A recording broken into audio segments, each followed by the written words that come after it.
السلام علیکم ورحمت الله وبرکاته اوریدونکو امید لرم چې روغ جوړ او خوشاله وي د ژوند په موضوع کې به او ان شاء الله صحتیا به د خیر سره نننۍ موضوع ده د سواد بنیر سیلاب او په هغې کې د خلکو خدمات چې هغه څومره دي او څومره خلکو کړلي نو په هغې بس دي د علاقې یو د هغه د پټېدو نوم نه دی د تعریف محتاج نه دی تاسو ټول ښه پېژنئ چې هغه د سیلاب د اولۍ ورځ راتلو نه د خټو نه د لاشونو رایستو نه او جنازو کولو نه د کفن نه واله د دفنه پورې د دفن نه واله تر د خلکو تر د کورونو پورې او د کاروبارونو پورې او د روزګارونو پورې د اوسه پورې هغې چې کوم څه وکړه نو هغه یقیني د پټېدو نه دي او یقیني د خلکو داد ورکول پکار دي چې کم کارونه د حکومت کولو هغه حکومت ونه کړه او هغه یو عام سیاسي نماینده د دې کلي خیرخوا هغې سرته ورسوله نو تاسو به په سوشل میډیا باندې ګورئ څه پټ پناه خبرې نه دي او نه څه دروغ خبرې دي نه پکې څه دروغ څه شته تاسو به ښه خبر یئ میډیا استعمالوئ په سواد سیمه کې خصوصا بنیر کې د حال یا واقعات چې کوم راغلو د سیلاب د هغې نه پس مختلف تنظیمونو مختلف خدمت خلکو هغو خپل د خدمت سره انجام ورکړو په هغې کې چې کومه دی د ساري یو معیار دی چې هغوی څومره مضبوط او ښایسته خدمت وکړو پیکسایډ والا ساري پیکسایډ والا چې کوم خدمت وکړو د هغې نه وغیره هغې نه علاوه نور چې کوم د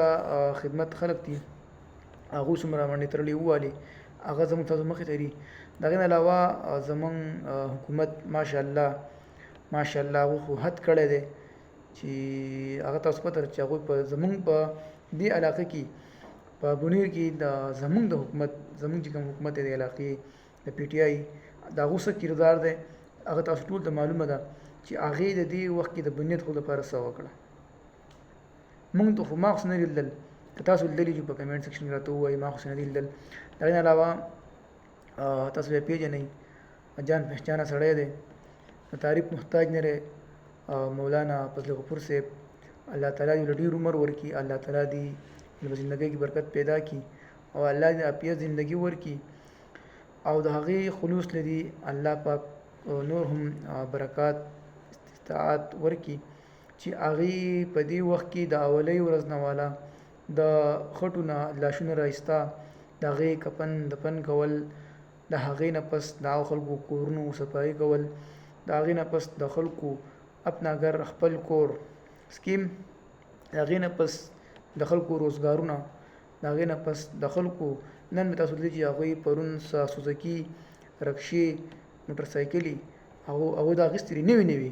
او هغې اخیستې ودرولي که د چا ګاډی وړی که د چا یې سوزکي وړی که د چا یې موټرسایکل وړی که د چا یې رکشه وړله د هغو دپاره انتظامات کړلي نو دا ډېر د فخر خبره ده چې په دې معاشره کې داسې خلک هم شته چې هغه د خلکو ضرورت پوره کوي یعنی یقیني خبره دا ده یعنی مونږ خو چې کم خلک مړه شوي دي شهیدان شوي دي هغه مو نشو راګرځولی د هغې کمې خو هېڅ نشو پوره کولی نه یې مولانا فضل غفور صاحب شي نه داسې بل څوک شي خو چونکې د هغو چې کوم نقصان شوی دی کورونه یې وران شوي دي کاروبارونه یې خراب شوي دي نو د هغوی دپاره ماشاءالله هغه ډېره منډه تړله شروع کړله نو د هغې دپاره تاسو هم اواز چت کړئ چې هغه څومره خدمت کوي کم سے کم که موږ یو کار ښه نشو کولی که بل سړی ښه کار کوي که موږ بس غلطه خبره نه کوو نو کم سے کم چې هغې له موږ داد ورکړو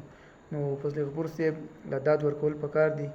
او زه ورته د زړه د کومې دعاګانې کومه د هغې چې کوم خدمات دي د بنیر د سواد د خلکو لپاره یقیني د قابل فخر خبره ده چې داسې نماینده دی چې هغې نن سبا تقریبا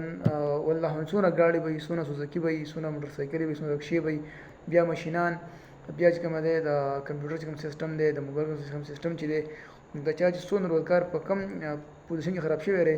نو هغوی څه دومره وکړي چې د هغوی د سټارټینګ دپاره هغوی هغه هر څه مهیا کړه